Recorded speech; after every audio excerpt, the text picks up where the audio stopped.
کون کون سے میقات ہیں جہاں سے احرام باندھنا ہے؟ احرام باندھنے کے بعد 24 چیزیں محرم میں حرام ہو جاتی ہیں، ان میں سے کسی کا ارتکاب کرے تو اس کا الگ الگ کفارہ کیا بنتا ہے؟ عمرہ تمتع کے 5 ارکان ہیں، حج تمتع کے 13 ارکان ہے، یعنی تلبیہ کیسے کرنا ہے، احرام کیسے۔ توحید ختم ہو گئی، یہاں سے میں تقریر شروع کر رہا ہوں۔ میں کہتا ہوں نماز روزہ حج کی طرح محرم اور عزاداری بھی ایک بہت بڑا چیپٹر ہے، ایک بہت بڑی کتاب ہے، جس میں مجلس بھی ہے، ماتم بھی ہے، گریہ بھی ہے، جلوس بھی ہے، تعزیہ بھی ہے، علم بھی ہے، سلجنا بھی ہے۔ اگر کوئی ہم سے یہ کہے کہ ایک ایک چیز قرآن سے نکال کے دکھاؤ، تو جب کوئی مولوی ملا نماز کی رکعت کی تعداد قرآن سے نہ دکھا سکتا تو بولو یار۔ اور یہ میرا چیلنج ہے، میری بات ریکارڈ ہو رہی ہے۔ لفظ اللہ اکبر تکبیرۃ الاحرام 2 کٹھے لفظ اللہ اکبر پورے قرآن میں نہیں ہے، تو ہم سے کیوں تقاضا ہے کہ ایک ایک چیز قرآن سے دکھاؤ؟ البتہ نماز روزہ اور حج کی طرح عزاداری اور محرم کے متعلق سب سے بڑے کا اپروول، سب سے بڑے کا حکم میں دکھائی دیتا ہوں۔ ارشاد ہوتا ہے قرآن مجید میں، بسم اللہ الرحمن الرحیم، قل لا اسألکم علیہ اجرا الا المودۃ فی القربى۔ میرے حبیب امت سے کہہ دیجئے کہ میں تم سے رسالت کا دین پہنچائے گا کوئی اجر، کوئی مزدوری نہیں مانگتا سوائے اس کے کہ میرے قریبیوں سے محبت کرو۔ محبت کا حکم میں نے دکھا دیا ہے۔ اب جو کچھ ہم محرم اور عزاداری میں کرتے ہیں، مجلس، ماتم، گریہ، جلوس، تعزیہ، علم، سلجنا، ان ساری چیزوں کو محبت کے پیمانے پہ پرکھتے چلے جاؤ، اور کوئی ایک چیز محبت سے الگ کر کے دکھاؤ تو بدعت بنے۔ سارے مل کے کہنے لگے صاحب ٹھیک ہے، توجہ آخری حلالی تک، کہنے لگے صاحب ٹھیک ہے نماز کی ڈیٹیل و تفصیلات قرآن میں نہیں ہیں، لیکن نبی کے عمل سے تو ثابت ہے، نبی نے نماز باقاعدہ پڑھ کے دکھائی۔ میں کہتا ہوں مسلمانوں، آپ کی غیرت سے سوال ہے، آپ کو نماز کے متعلق نبی کا عمل نظر آ گیا، اور جو حالت نماز میں پشت نبی پہ بیٹھا ہے وہ حسین نظر نہیں آیا؟ آؤ میں مولا حسین کے متعلق تمہیں نبی کا عمل دکھاؤں۔ کتاب کا نام کشف المحجوب، داتا علی حجویری لاہور والے داتا صاحب، ان کی لکھی ہوئی کتاب ہے، اہل سنت کی بہت برترین کتاب ہے، اور راوی حضرت عمر رضی اللہ تعالی عنہ فرماتے ہیں میں بارگاہ رسالت میں گیا، میں نے عجیب منظر دیکھا، نبی دونوں ہاتھوں اور پاؤں کے بل زمین پہ چل رہے ہیں، پشت پہ حسین سوار ہے، بے ساختہ میری زبان سے نکلا نعم المرکب یا حسین، حسین تیری سواری کتنی عظیم ہے۔ نبی نے میری طرف مڑ کے دیکھا، عمر سواری نظر آ گئی، سوار نظر آ گیا۔ سواری عظیم ہے تو سوار بھی کتنا عظیم۔ حضرت عمر رضی اللہ تعالیٰ عنہ نے لفظ مرکب استعمال کیا، گویا رسول اللہ حسین کی سواری کی شبیہ بنے۔ ہم عرض کریں کہ یا رسول اللہ آپ حسین ہی کی سواری کی شبیہ کیوں بنے؟ تو نبی شاید یہی فرمائیں گے کہ میری نگاہ غیب دیکھ رہی ہے، میرے حسین کے عاشق ایک زمانہ آئے گا، عاشقان حسین میرے مولا میرے بیٹے حسین کی سواری کی شبیہ بنائیں گے۔ تو میں خود شبیہ بن کے جا رہا ہوں، خود حسین کا مرکب بن کے جا رہا ہوں کہ جب میرے حسین کے گھوڑے کی شبیہ بنائے تو اسے بدعت نہ کہنا، میری سنت ہے۔ اللہ آپ کو جزائے خیر عطا فرمائے۔ اچھا یہ ہم پہ اعتراض ہوتا ہے بھیا یہ دیکھو یہ اچھے پڑھے لکھے لوگ ہوتے ہیں، جلوس جا رہا ہوتا ہے، بیچ میں گھوڑا جا رہا ہے، میاں جلوس میں گھوڑے کا کیا تعلق؟ میں کہتا ہوں مسلمان، تمہیں عاشور کے دن جلوس میں گھوڑا نظر آ گیا، 10 ذی الحج کو منا میں اونٹ نظر، بولو یاد نہیں سمجھ آ رہی میری بات؟ اور بھائی اگر گھوڑا جانور ہے تو اونٹ بھی تو جانور ہے۔ مجھے بھی اللہ نے 2 مرتبہ حج کی سعادت بخشی ہے، کوئی حاجی بیٹھو میری بات کی گواہی دینا، میں نے تو دیکھا تلبیہ کی سزاؤں میں احرام باندھے ہوئے حجاج کرام جا رہے ہوتے ہیں، بیچ میں اونٹ بھی چل رہے ہیں، دمبے بھی چل رہے ہیں۔ ہے کسی مسلمان میں جرأت کہ اس جانور کو کاروان اسلام سے نکال دے؟ اگر وہ مسلمان اس جانور کو کاروان اسلام سے نکالنے کی سوچے گا بھی تو خود دائرہ اسلام سے نکل جائے گا۔ بھائی وہ جانور کاروان اسلام سے کیسے نکلے جو گردن کٹوا کے کارواں کا حصہ بنا ہے؟ مجھے لوگوں کی سینس سمجھ نہیں آتی، جو اسلام کے میدان میں گردن کٹوا دے وہ احترام کے قابل نہیں، اور جو میدان میں نظر نہ آئے توجہ ہے یا نہیں؟ چل کے ساتھ جانور کا احترام، وہ قبلہ جانور کا احترام اسلام سکھاتا ہے، جانور کا احترام قرآن سکھاتا ہے۔ جانور کے احترام کا فلسفہ کیا ہے؟ سر کھانا۔ جانور کے احترام کا فلسفہ یہ کہ جو جانور کسی اللہ والے کے نام کے ساتھ منسوب ہو گیا وہ جانور نگاہ توحید میں محترم ہو گیا۔ اب جو قرآن پڑھا کرتے ہو میری تعریف کیجئے گا، حضرت صالح نبی کی اونٹنی، وہ بولو یار قرآن میں ذکر ہے یا نہیں؟ نبی سے منسوب ہو گئی، نگاہ توحید میں محترم ہو گئی۔ حد ہوگی حضرت اسماعیل پر قربان ہونے والا دمبا نبی سے منسوب ہو گیا، نگاہ توحید میں محترم ہو گیا۔ حضرت عزیر کا گدھا قرآن میں ذکر ہے، اس سے بھی حد ہوگی اصحاب کہف کا کتا۔ او بھائیو، اصحاب کہف نبی نہیں تھے، معصوم نہیں تھے، اللہ والے تھے، سچے تھے، سچوں کے پیچھے کتا ہو لیا، اس کا ذکر قرآن میں ہے۔ مولوی صاحبان صبح سویرے لاؤڈ سپیکر کھول کر اصحاب کہف سے وفا کرنے والے کتے کا ذکر فخر سے کرتے ہو، اپنے نبی کے بیٹے پہ قربان ہونے والے ذوالجلال کے ذکر کو بدعت کہتے ہیں۔ اور جو ہے یہ نہیں جی، تو میں کہنا یہ چاہ رہا تھا، جانور کا احترام شیعہ کرتے ہیں، احترام یہ اللہ کے لیے ہونا چاہیے۔ ہم بھی اس بات کے قائل ہیں، ہم مواحد قوم ہیں، ہم الحمدللہ توحید پرست قوم ہیں، ہمارے مکتب کی بنیاد کلمہ توحید پہ ہے، ہمارے اصول دین میں پہلی اصل کا نام عقیدہ توحید ہے، اور ہمارے عقائد کی بنیاد یہ اللہ کا قرآن ہے، یہ 14 کا فرمان ہے۔ ہمارا عقیدہ توحید وہی ہے جو قرآن مجید میں سورہ توحید میں اللہ نے بیان کیا۔ کیا عقیدہ توحید اللہ نے بیان کیا ہے؟ ارشاد ہوتا ہے بسم اللہ الرحمن الرحیم، قل هو اللہ احد، میرے حبیب فرما دیجئے اللہ احد ہے۔ اچھا، احد کا معنی بھی ایک ہے، واحد کا معنی بھی ایک ہے، لیکن فرق ہے، احد اس ایک کو کہتے ہیں جو دو نہ ہو سکے۔ پڑھے لکھے بیٹھے ہوئے آپ لوگ سمجھو میری بات میں کچھ، احد اس کو کہتے ہیں جو مرکب نہ ہو، جو کسی شے سے مل کے نہ بنا ہو، جو دو نہ ہو سکے۔ واحد اسے کہتے ہیں جو 1 سے 2 ہو جائے، 2 سے 5 ہو جائے، 5 سے 12 ہو جائے، 12 سے 14۔ یہی وجہ جب نبی نے اپنا تعارف کروایا، فرمایا آنا و علی من نور واحد، ہم ایک نور سے ہیں، ایک پہ نور ایک تھا، ایک کے 2 ہو گئے، آنا و علی من نور واحد، 2 ہو گئے، 2 کے 5 ہو گئے، 5 کے 12 ہو گئے، 12 سے 14 ہو گئے۔ احد اسے کہتے ہیں جو قابل تقسیم نہ ہو۔ اللہ احد ہے، اللہ الصمد، وہ بے نیاز ہے، ایسا بے نیاز ہے جسے 14 سجدہ کرے۔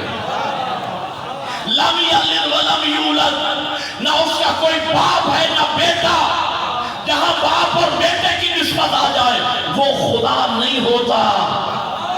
یہی وجہ ہے کہ میرے مولا علی نے اور جناب سیدہ نے مل کے توحید کا یوں تحفظ کیا۔ مولا علی نے جب بھی اپنا تعارف کروایا فرمایا لوگوں سنو، آنا علی ابن ابی طالب، میں ابو طالب کا بیٹا علی ہوں۔ اور جناب سیدہ نے جب بھی پکارا فرمایا یا ابا الحسن، او میرے حسن کے بابا۔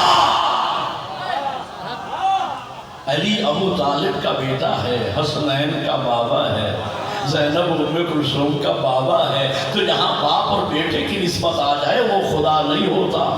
وَلَمْ يَكُنْ لَهُ كُفُوًا أَحَدٌ، ذات توحید کی شان یہ ہے کہ اس کا کوئی ہمسر نہیں ہے، اس کا کوئی کف نہیں ہے۔ اور نبی فرماتے ہیں لولا علی لما کان لفاطمہ کف، اگر کائنات میں میرے بھائی علی نہ ہوتے میری بیٹی سیدہ کی برابری کا کوئی مرد نہ ہوتا، اور اللہ کا کوئی کف نہیں ہوتا، زہرا کا کف علی موجود ہے۔ لیکن اب مل کے بولو ہے علی۔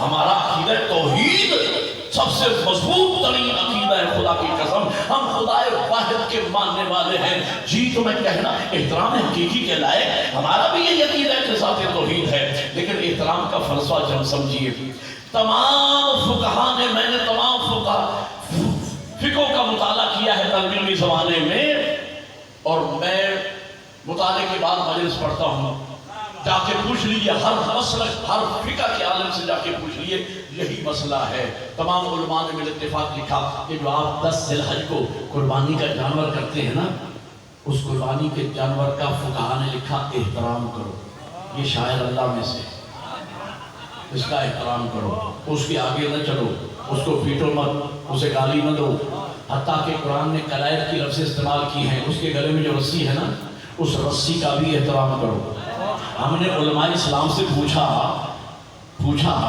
کہ ہم اشرف المخلوقات انسان ہو کے ہم ایک جانور کا احترام کریں علماء نے بالاتفاق کہا آپ احترام کا فلسفہ سمجھے نہیں ہم نے کہا ذرا سمجھا دیجیے تو علماء نے ہمیں سمجھایا اصل میں احترام کا فلسفہ یہ ہے کہ حقیقت میں ہے خدا محترم جناب اسماعیل ہوئے خدا پہ قربان تو اسماعیل محترم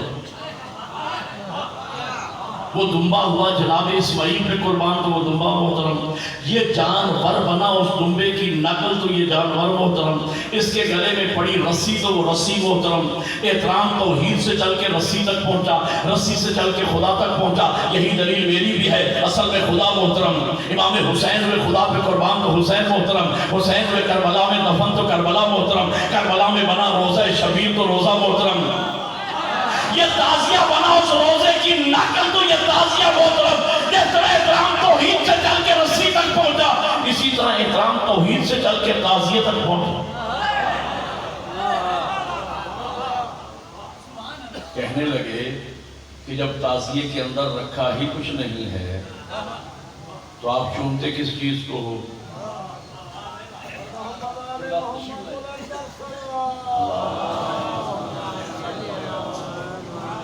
عالم تشریف لائے عظیم الشان عالم دین استاد العلماء ظاہر نصیب آپ کیا کہ ایسی عظیم ہستی آپ کو سننے کے لیے ملے گی اگر جی تشریف لائیں گے میرے بات پڑھیں گے ایک مرتبہ ان کی عمل پہ برانداز سے درود پڑھ دیں محمد والے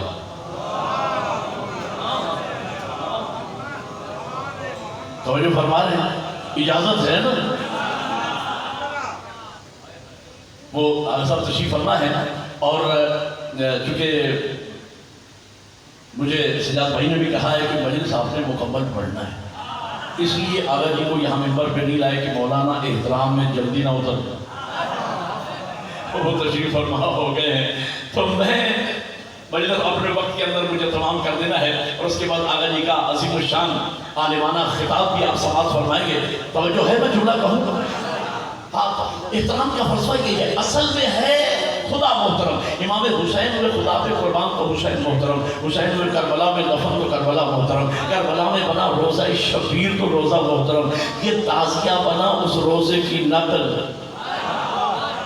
تو یہ تعزیہ محترم جس طرح احترام توحید سے چل کے رسی تک پہنچا اسی طرح احترام توحید سے چل کے تعزیہ تک پہنچا کہنے لگے جب تعزیہ کے اندر رکھا ہی کچھ نہیں ہے تو آپ چومتے کس چیز کو ہو میں کہتا ہوں شیعہ سنی مسلمانوں مجھے بتاؤ آپ جو کعبہ کی طرف سجدہ کرتے ہو تو کیا کعبہ میں اللہ بیٹھا ہو بولتے کیوں نہیں یار میرے ساتھ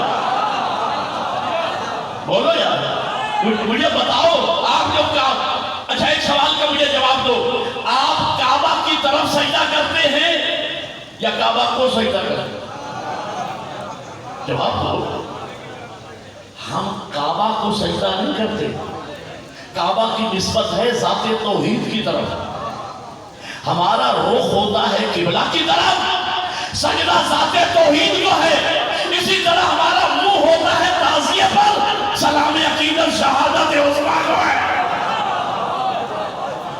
خالی ہمارا رخ ہمارا منہ ہوتا ہے علم عباس پر سلام عقیدت وفائے عباس کو ہے کہہ لگے صاحب یہ شیعہ ایسے ہیں شیعہ ویسے کیوں بھائی کہہ لگے یہ نواسہ رسول پہ آنسو بہاتے ہیں اچھا مجھے لوگوں کی سین سمجھ میں نہ آئی جو نواسہ رسول پہ آنسو بہائے وہ تو آپ کی نگاہ میں اچھا مسلمان نہیں ہے تو جو نواسہ رسول کا خون بہا ہے، آپ میں نے ساتھ ہی نہیں دیا آپ نے، اس کے بارے میں بحث ہو رہی۔ جیسے ہی محرم الحرام کا چاند طلوع ہوتا ہے، مل کر دیکھتے رہیے۔ آپ حضرات ایک طرف ہو کے کھڑے ہو جائیں، ان سے کہیں کہ بیٹھ جائیں یا ایک طرف ہو کے کھڑے ہو جائیں۔ انتظامیہ کے علاوہ کوئی بندہ کھڑا نہیں، ان کو بچوں کو بھی علیحدہ آپ کی ڈیوٹی ہے تاکہ مجلس ڈسٹرب نہ ہو۔ درود پڑھیں محمد والے محمد پہ بلند آواز سے۔ جیسے ہی محرم الحرام کا چاند طلوع ہوتا ہے اور ٹیبل ٹاک شروع ہوتی ہے، ٹی وی میں کچھ علماء کرام بیٹھ جاتے ہیں اور موضوع چل رہا ہوتا ہے، میاں یزید کو برا کہنا چاہیے یا نہیں؟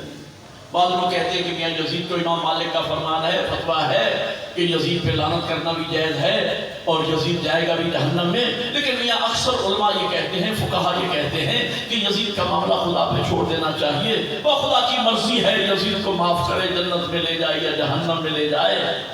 یزید جنت میں جائے جہنم میں جائے، اب اس میں ہمیں بحث نہیں کرنا چاہیے۔ اور اکثر علماء عالم یہ کہتے ہیں میاں خدا کی مرضی ہے، لیکن یاد رکھنا ہم نے توحید کے فوراً بعد، ہم شیعان علی نے توحید کے فوراً بعد اللہ کی عدالت کا اقرار کیا ہے۔ ہمارا اللہ عادل ہے، ظالم نہیں۔ او بھائی نکلے کفر کفر نہ باشد، اگر خدا یزید کو معاف کر بھی دے تو معاف کر کے کہاں لے جائے گا؟ جنت میں۔ کون سی جنت میں؟ جس کا سردار حسین ہے۔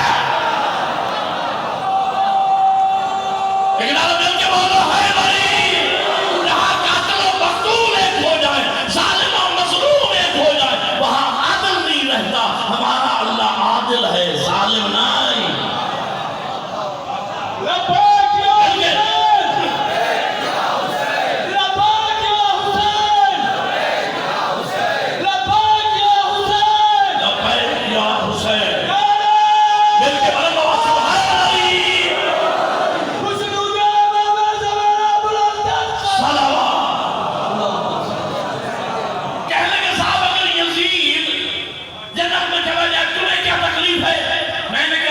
یزید تو جنت میں جائے گا نہیں، البتہ تمہیں اختیار ہے قیامت کے دن جہاں یزید جائے تم بھی ساتھ دو۔ ہمارے بچوں کو سکولوں میں تنگ کیا جاتا ہے، میاں یہ شیعوں نے خود ہی مارا ہے امام حسین کو، اور خود ہی یہ سوال ہوتا ہے یا نہیں ہوتا ہے نا؟ کامن سوال ہے پورے ملک میں کہ لگے یہ شیعوں نے خود ہی مارا ہے امام حسین کو اور اب خود ہی روتے پھرتے۔ اجازت ہو تو دو اور دو چار کر کے مسئلے کو حل کروں تاکہ عزیز بچوں اور نوجوانوں کے ہاتھوں میں دلیل آ جائے۔ ایک سوال کا جواب، بھائی یہی مقدمہ ہے جو محرم اور سفر میں آپ لڑتے ہیں اور دنیا کے سامنے رکھتے ہیں، ایک سوال کا جواب آپ نے بول کے دینا ہے تاکہ جو بچے بیٹھے ہیں ان کو سمجھ آئے۔ مجھے بتائیں امام حسین علیہ السلام کا قاتل کون ہے؟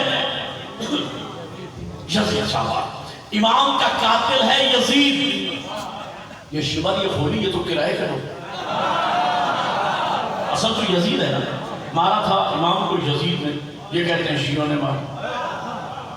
قاتل ہے یزید، مارا تھا یزید نے، یہ کہتے ہیں شیعوں نے مارا۔ پھر میں کہتا ہوں مارا تھا یزید نے، یہ کہتے ہیں شیعوں نے مارا۔ مسئلہ حل کرنے چلا شیعوں نے، تو بقول ان کے نقل کفر کفر نباشت، میں سمجھانے کے لیے صغرا کبرا ملا کے نتیجہ کیا نکلا؟ بقول ان کے، یہ کہتے ہیں یہ شیعوں نے مارا امام حسین کو، مارا تھا یزید نے، یہ کہتے ہیں شیعوں نے مارا، تو صغرا کبرا ملا کے نتیجہ کیا نکلا؟ بقول ان کے پھر یزید شیعہ ہوا، پھر وہ ہمارا ہوا، پھر ہماری مرضی ہے ہم یزید کو ساتھ خوش اوپر سے پڑھنا شروع۔ دونوں ہاتھ بلند کر کے مل کے ہے علی۔ لیکن جب ہم یزید پہ لعنت کرتے ہیں کچھ لوگوں کو تکلیف ہوتی ہے، ان کی تکلیف نے بتلایا یزید ہمارا نہیں ان کا لگتا ہے۔ ہمارے نزدیک یزید کل بھی واجب اللعنت تھا، آج بھی واجب اللعنت ہے، قیامت تک واجب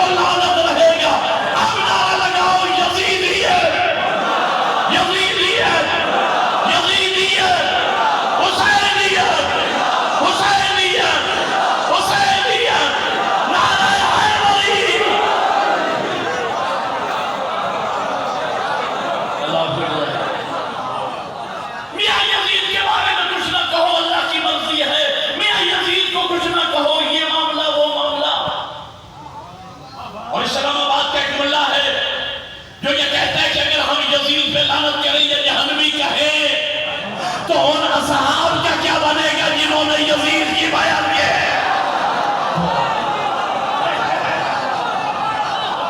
اس دور میں جو اصحاب موجود تھے ان کا کیا بنے گا جنہوں نے یزید کی بیعت کی؟ اس مسئلے کا جواب جماعت اسلامی کے بانی مولانا مودودی نے نصف صدی پہلے دے دیا تھا۔ دیوبندی حسینی ہے، دیوبندی ہے لیکن حسینی ہے۔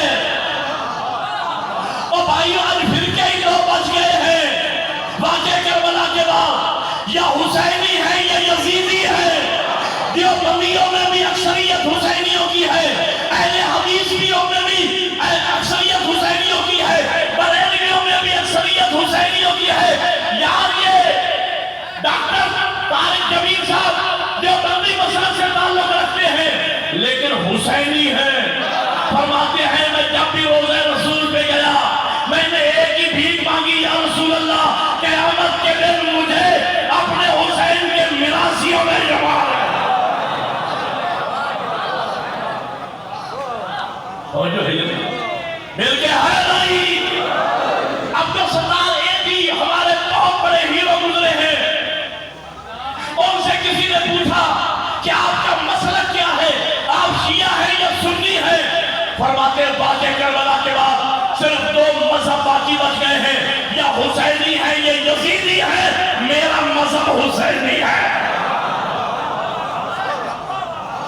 مولانا مودودی نے اس مسئلے کا جواب دیا جب ان سے کسی نے پوچھا کہ جب اس دور کے یزیدیوں دور کے اصحاب پیغمبر جب وہ یزید کی بیعت کر چکے تو امام حسین نے بیعت کیوں نہ کی؟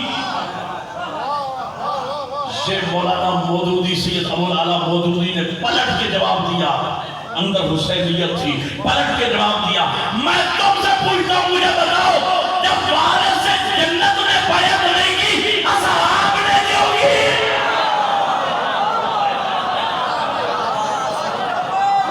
مل کے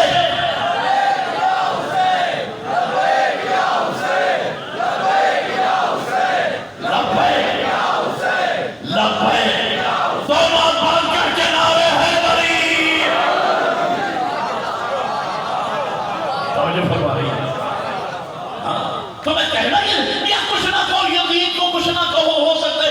اچھا اس مسئلے کو میں دو اور دو چار کر کے حل کرنا چاہتا ہوں۔ دو بندے دیکھیں میں کس ٹیکنیکل طریقے سے مسئلے کو حل کرنے والا ہوں، اس بات کو یاد رکھنا۔ دو بندے آپس میں لڑ پڑے، ایک نے دوسرے کو کوسا، اللہ کرے تو مر جائے، ہوتا ہے لڑائی میں ہوتا ہے۔ دو بندے آپس میں لڑ پڑے، ایک نے دوسرے کو کوسا، اللہ کرے تو مر جائے۔ دوسرا سیانا سگڑ سمجھدار بھلو مانو ہوئے سٹھو آنے تو سمجھ آئے نا، اس نے اس کی طرف دیکھ کر کہا کہ تو میرا پروردگار ہے، تو میرا خالق و مالک ہے کہ تو کہے گا تو میں مر جاؤں گا؟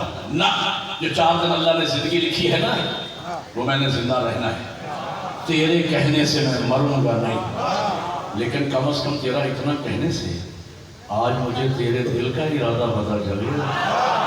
اور سر اٹھانا حسینیوں سر اٹھانا میں کچھ کہہ آج تیرا اتنا مروں گا نہیں تیرے کہنے سے میں، لیکن تیرا اتنا کہنے سے آج مجھے کم از کم تیرے دل کا ارادہ تو پتہ چل گیا کہ تو چاہتا ہے کہ میں مار جاؤں۔ میں کہتا ہوں ان مولویوں کے کہنے سے یزید بخشا تو نہیں جائے گا، اتنا کہنے سے ان کے مذہب کا تو پتہ چل گیا۔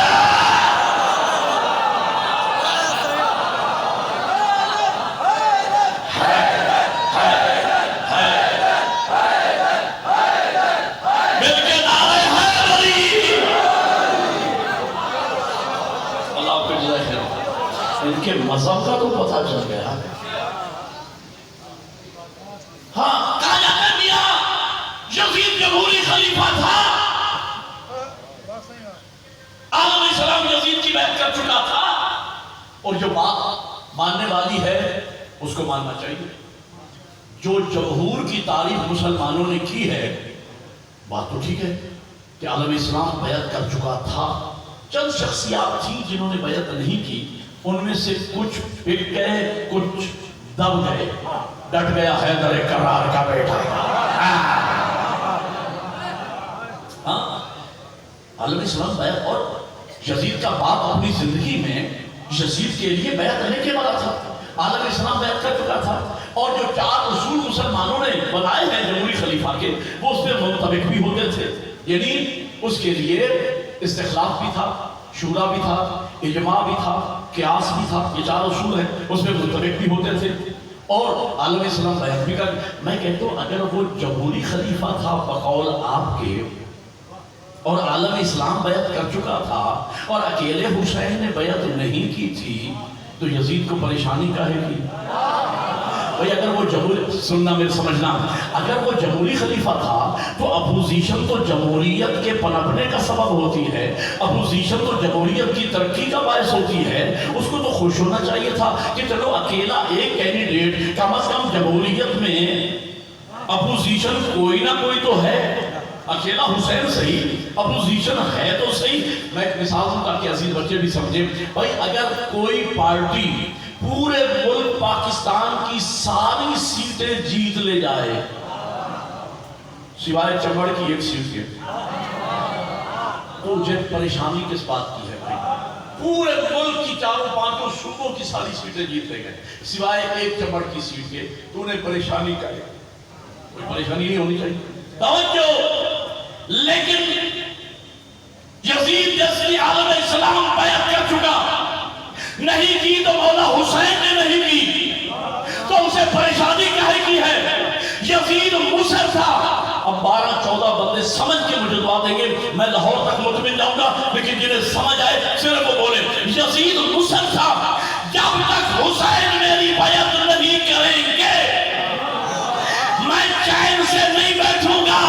پھر سنو، عالم اسلام بیعت کر چکا، اکیلے حسین نے نہیں کی، یزید کہتا ہے جب تک حسین بیعت نہیں کریں گے میں چین سے نہیں بیٹھوں گا۔ تو مجھے کہنے دیجئے کسی ایرے غیرے کی کوئی حیثیت نہیں ہے، خود یزید کی نگاہ میں حسین عالم اسلام سے بدلی ہے۔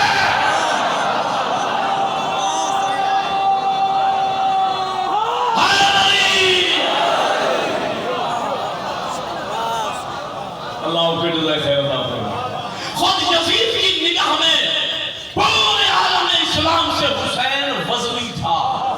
میں یہ اگلا جملہ میرا ہے، پورا عالم اسلام جو بیعت کر چکا تھا یزید کی نگاہ میں ایک کچرے کی حیثیت رکھتا تھا۔ یزید کی نگاہ میں بھی اگر کوئی قابل حیثیت ذات تھی حسین کی ذات، جب تک حسین میری بیعت نہیں کریں گے میں چین سے نہیں بیٹھوں گا۔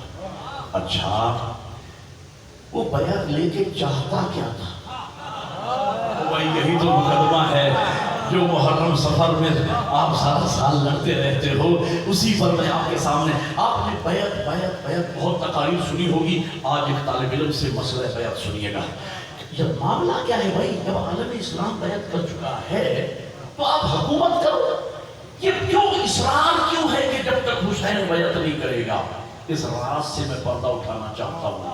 سمجھدار پڑھے لکھے لوگ میرے سامنے، کریم ہے سلفی جو یہاں تشریف فرما ہے، اور میں کچھ کہنے والا ہوں۔ اصل یزید بدبخت جانتا تھا کہ اگر حسین میرے ہاتھ پہ ہاتھ رکھ دیں تو یہ اکیلے حسین کا ہاتھ نہیں، حسین و منی۔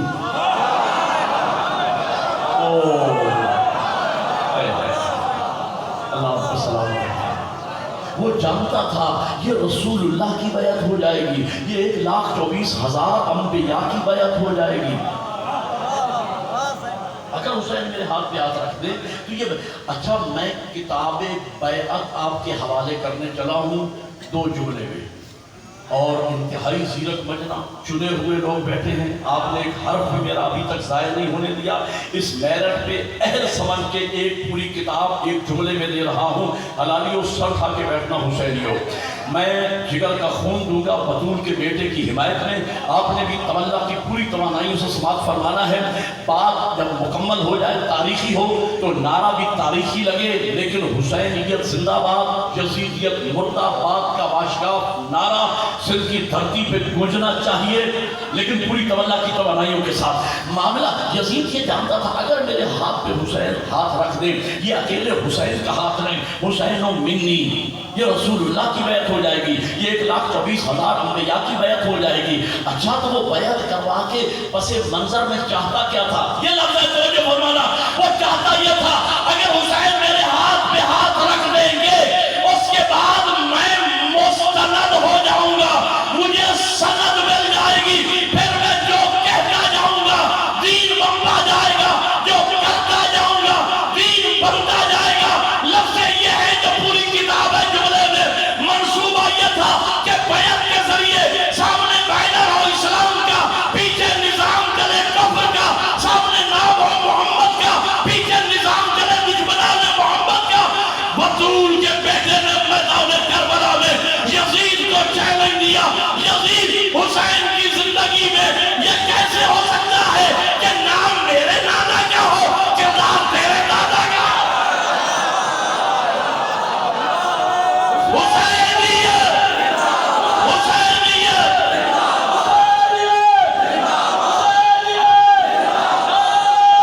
مل کے ہر علی۔ بیٹھ جائیے، بیٹھ جائیے، بیٹھ جائیے، بیٹھ جائیے، بیٹھ جائیے، بیٹھ جائیے، بیٹھے بیٹھے بیٹھے۔ توجہ ہے یا نہیں؟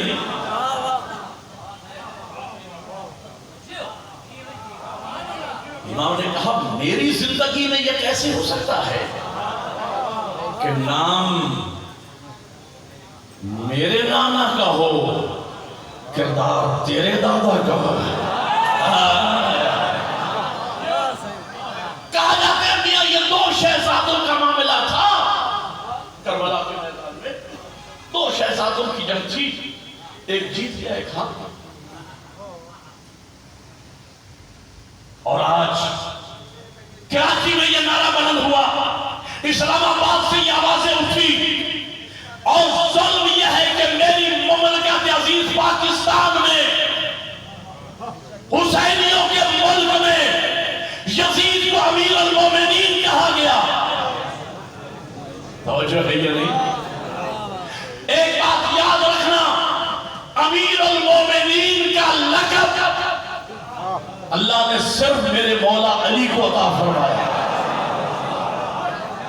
حجت الاسلام میری آواز سن رہی ہے، آپ ان سے تائید فرما لیجئے گا، میں ان کے شاگرد کی حیثیت رکھتا ہوں، میں پوری تعلیمانہ ذمہ داریوں سے پڑھ رہا ہوں۔ جس طرح جل جلالہ اللہ کا پروٹوکول ہے، اللہ کے علاوہ کسی کے لیے جل جلالہ کی لفظ کہنا شرک ہے، صلی اللہ علیہ وآلہ وسلم نبی کا پروٹوکول ہے، علیہ السلام اہل بیت کا پروٹوکول ہے، امیر المومنین کا پروٹوکول اللہ نے علی کے لیے آسمانوں سے نازل فرمایا۔ میرے مولا حسن مجتبیٰ کو کسی نے پکارا یا امیر المومنین، میرے مولا نے کہا کہ آج کے بعد مجھے امیر المومنین نہ کہنا۔ کہا مولا کیا آپ امیر المومنین نہیں؟ فرمایا ہوں۔ کہا میں آپ کو امیر المومنین کہوں؟ فرمایا نہ، یہ لقب مخصوص کیا اللہ نے میرے بابا علی کے وجہ بھی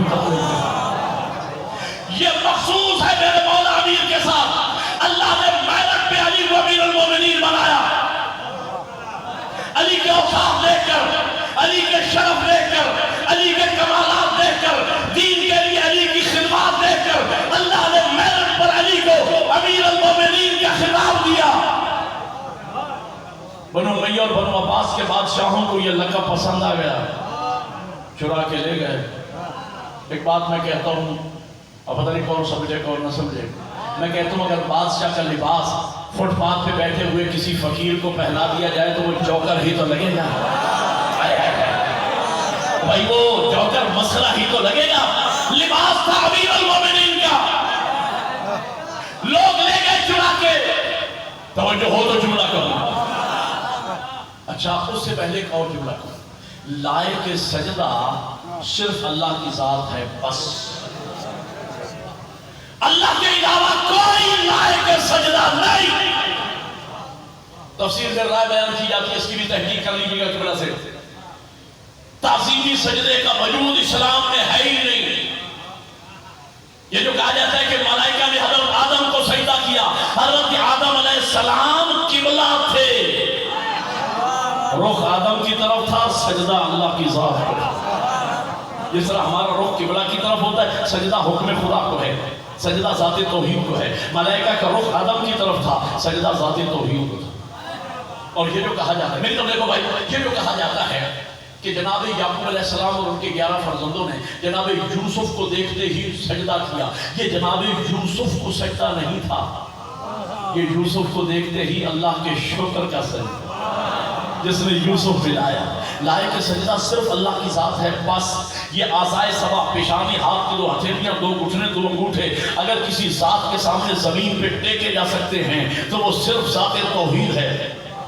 اللہ کے علاوہ کسی کو سجدہ کرنا شرک ہے, گناہ کبیرہ ہے, نہ قابل معافی جرم ہے. یہ پیر کو سجدہ, یہ فقیر کو سجدہ, یہ دربار کو سجدہ, یہ فلاں کو سجدہ شرک ہے. اللہ کے علاوہ کوئی لائق سجدہ نہیں. دلیل ہے میرے پاس, دلیل یہ ہے. ایک سوال کا جواب مجھے سوچ کے بتانا, سر اٹھا کے بیٹھو اور میری بات کا جواب دو. اللہ کے بعد از خدا, اللہ کے بعد کائنات میں سب سے عظیم ترین ذات کس کی ہے؟ بولو. رسول اللہ کی, جن کا لقب ہے ختمی مرتبت, جہاں تمام مراتب دی علم, بعد از خدائے بزرگ توئی قصہ مختصر. قبلہ کی آمد پہ بلند آواز سے درود پڑھنے محمد والے.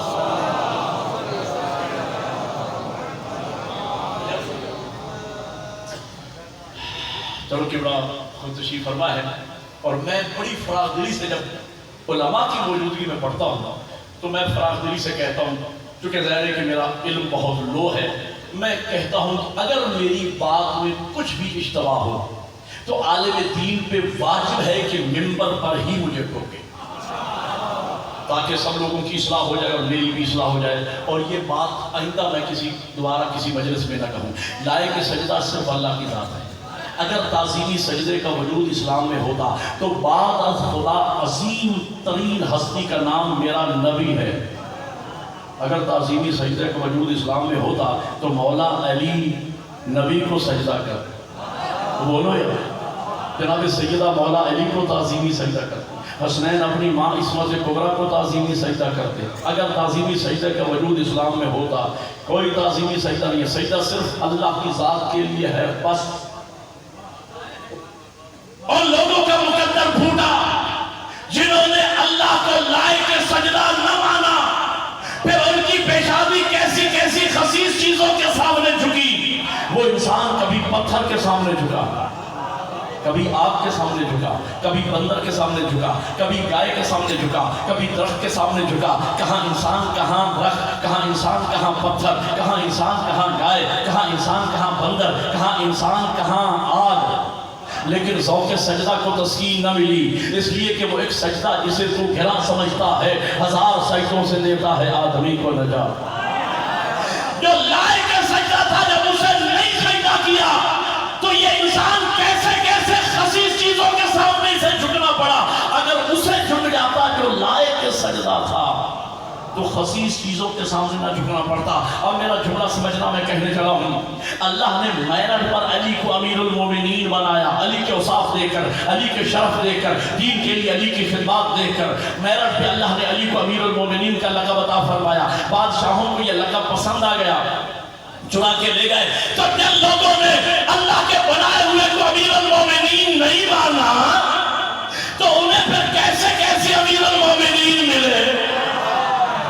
خدا کے لیے سر کھانا. کیسے کیسے امیر المومنین ملے؟ یزید امیر المومنین, ولید امیر المومنین, مروان ابن حکم امیر المومنین, عبد الملک ابن مروان امیر المومنین, شراب کے ہونٹ میں گھوٹے لگانے والے امیر المومنین, نشہ کے عالم میں 2 کی جگہ 4 رکعت نماز پڑھانے والے امیر المومنین, ماں بہن اور بیٹی میں تمیز نہ کرنے والے امیر المومنین, جمعہ کی نماز بدھ میں پڑھانے والے. لیکن اگر مل کے بولو حیدری, تو میں سوچتا یہ ہوں, اور جب امیر المومنین ایسے ہوں گے تو مومن داہش جیسے ہوں. اگلا جملہ میں کہنے نہیں لگا, آپ کے لوہے دل پہ لکھنے لگا. سر اٹھانا علی والوں, میرا جملہ بات تاریخی ہو تو نعرہ مل کے تاریخی لگانا, لیکن میری بات مکمل ہونے کے بعد. لیکن جب ہم نے اسے امیر المومنین مانا جسے اللہ نے میرٹ پہ امیر المومنین بنایا, کیا عزت افزائی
تو مومن خمینی جیسا ہو۔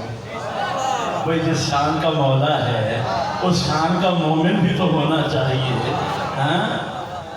اس شان کا مومن بھی، جب مولا امیر المومنین جیسا ہوگا تو مومن سید علی خامنائی جیسا ہے، پھر مومن سید حسن نصر اللہ جیسا ہے۔ توجہ ہے یہ نہیں؟ بھئی جس شان کا مومن ہے، جس شان کا مولا ہے، اسی شان کا مومن ہونا چاہیے۔ یہ تو نہیں ہو سکتا کہ مولا امام المتقین ہو اور مومن چرسی ہو، مومن بھنگی ہو، مومن بے نماز ہو، مومن بے روزہ دار ہو۔ کیا مومن ہے؟ مولا کیسا ملا اور مومن کیسا ہے؟ یہ ہمارے لیے بھی بھائی سبق ہے۔ اور میرے بھائیو، جس شان کا مولا ہے، مومن بھی کی شان بھی تو بلند ہونی چاہیے یا نہیں؟ یاد رکھنا، ہم شیعہ میں علی ہیں۔ نبی نے فرمایا یا علی انت و شیعتک هم الفائزون یوم القیامہ، یا علی آپ اور آپ کے شیعہ قیامت کے دن کامیاب ہوں گے۔ شیعہ ہونا شرف ہے۔ بات سمجھنا، مہم میں اور شیعہ میں فرق ہے۔ مہم غیر شیعہ بھی ہو سکتا ہے، مہم غیر مسلم بھی ہو سکتا ہے۔ مہم میں اور شیعہ میں فرق ہے۔ مہم وہ ہوتا ہے جو علی کو مانے، شیعہ وہ ہوتا ہے جو علی کی مانے۔ لیکن آپ مل کے ہے علی، ماشاءاللہ ماشاءاللہ۔ میں آخری جملے کہوں اور آغا جی کو ٹائم دوں۔ میں زہر ان کی پیشانی کر رہا ہوں، میں عزیز ہوں ان کا، شاگرد کی حیثیت ہے میری، میں روک رہا ہوں یہی پہ۔ آغا صاحب اندر تشریف لے گئے وہاں، اور مجھے تھوڑا سا زیادہ بانی مجلس چاہتا تھا کہ اور بولا نہ پڑے، میں نے بات کو لمبا کر دیا، روک رہا ہوں۔ کہنے لگے یہ تو شہزادوں کا معاملہ تھا میاں، کربلا میں ایک جیت گیا ایک ہار گیا۔ میں کہتا ہوں مجھے دنیا کی کسی ڈکشنری میں دکھاؤ جہاں قتل ہو جانے کا معنی لکھا ہو شکست اور قتل کر دینے کا معنی لکھا ہو فتح۔ یہ دنیا کی کسی ڈکشنری میں نہیں۔ ہمیشہ مقصد کی جیت ہوتی ہے، مقصد کی ہار ہوتی ہے۔ یزید کا مقصد تھا میں بیعت لے کے رہوں گا، میرے حسین کا مقصد تھا میں یزید کی بیعت نہیں کروں گا۔ میرے مولا حسین نے بیعت نہیں کی تو حسین جیت گیا۔ تو بولو خاموش کیوں ہو گئے؟ میرا مولا حسین جیت گیا نا، بیعت نہیں کی، حسین جیت گیا۔ یزید بیعت نہ لے سکا تو یزید ہار گیا، ہار گیا، بیعت نہیں لے سکا، زیادہ یزید ہار گیا۔ تو چونکہ ہار گیا لہٰذا اپنی ہار اور شکست کا بدلہ لینے اور خفت مٹانے کے لیے اس نے طاقت کا بہیمانہ استعمال کیا۔ بھئی یزید کے پاس اقتدار تو تھا ہی، ظاہری اقتدار، حکومت تو اس کے پاس تھی، اور حکومت بھی چھوٹی موٹی نہیں ہے۔ قبلہ موجود ہے، آج دنیا کے 27 ملک ایسے ہیں جن پر اس زمانے میں اکیلے یزید کی حکومت تھی۔ یزید کی حکومت میں سورج غروب نہیں ہوتا تھا۔ جوانوں کے لیے جملہ کہہ رہا ہوں، جو سمجھے گا وہ بولے گا میرے ساتھ۔ یزید اتنا چھوٹا نہیں تھا جتنا آپ نے سمجھ رکھا ہے۔ یہ تو 1400 سال سے آپ کی لعنت کے ہاتھوں پیٹ پیٹ کے اتنا سال۔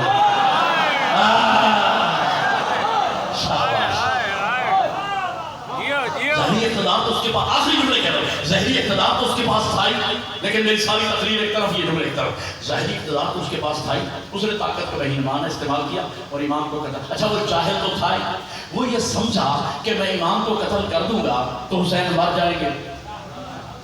اب نعرہ لگے گا حسینیت زندہ باد، یزیدیت مردہ باد، لیکن میری بات مکمل ہونے کے بعد پوری طاقت کے ساتھ، لیکن میرا جملہ سن لے۔